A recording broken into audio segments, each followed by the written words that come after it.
guys, my name is Rumi and welcome to my channel. So if you're here for the first time, please don't forget to like, share and subscribe. And if you're here before, then welcome back. So today we are going to learn the first basic stitch needed for crochet, which is called the slip knot.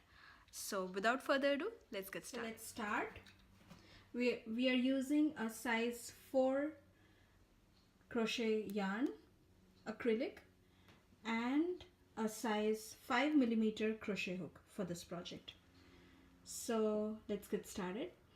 So now take out your yarn and place the end of the yarn on your right hand, and now using your left hand make a loop, and now hold it tightly.